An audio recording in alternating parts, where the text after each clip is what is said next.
Now this time we're going to try and represent the same data all on the one chart. Okay. Now if I picked a pie chart, that isn't really going to make sense because they're two separate categories. Okay, so, and it's not even the same totals. So that doesn't make sense. So we're going to do this. Okay. Now it's confused about the chart title because there's too much going on at the top, so it didn't know what to pick. But you can see there that it is comparing first of all how many are open and closed, similar enough, and then how many deaths there are. I'm just going to try one very quick thing when I'm here. And what I'm going to do is I'm going to copy that down, Control V. I'm going to copy this down beside it. I'm going to copy that. I'm just going to juggle it up a bit. Okay. And finally, this bunch here. Let's see what this looks like. And I'm going to grab that top set of data.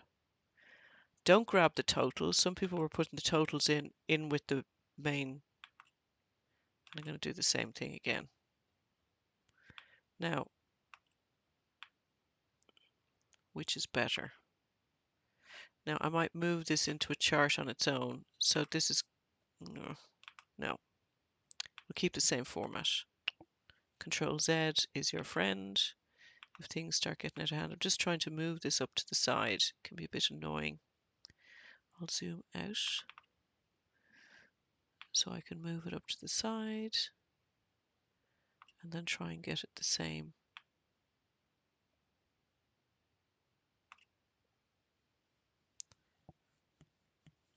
So you're seeing there on a single chart.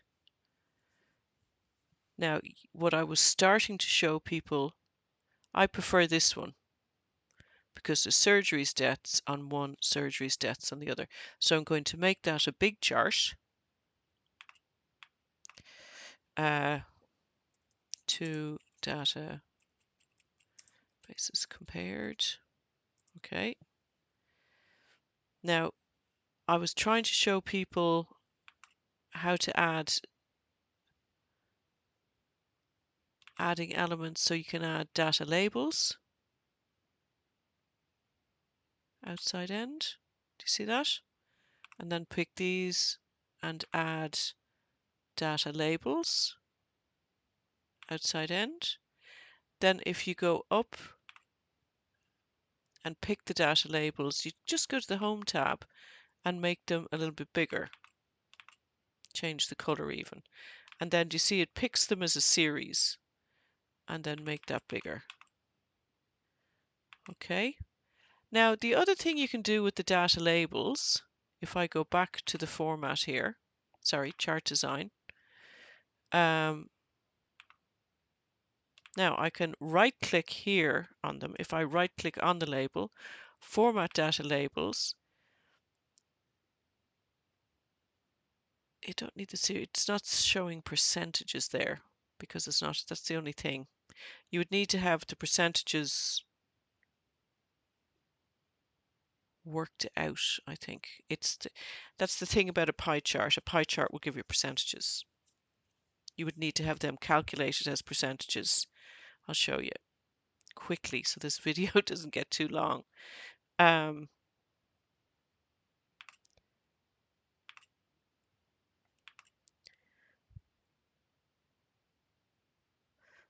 So you would need to have, repeat that. Let's just copy this. Copy that down. See, it's very disposable. So here, a little bit more work to do. You'd have to say equals that divided by, I'm working on a different computer and it's not, divided by the total, and if I go up here and change it to a percent, it'll change it to a percent. Now remember, you have to use your dollar signs here. All you really need is the dollar sign in front of the 26. And then if I copy that down, and even you could copy down further because it's the same total. You can see the breakdown of the ages that died from. You don't have the breakdown for each type of surgery. Okay, so there's percentages. So there's an obvious advantage to the pie charts because the pie charts automatically calculate the percentages. But it's a good visual that you can see the differences, and it jumps out that the bulk of deaths in both cases, whichever database you're looking at, is coming up with the most, so it's the riskiest. Okay. So I'm just going to stop there because you continue from that point. If I give you too much, you won't follow it.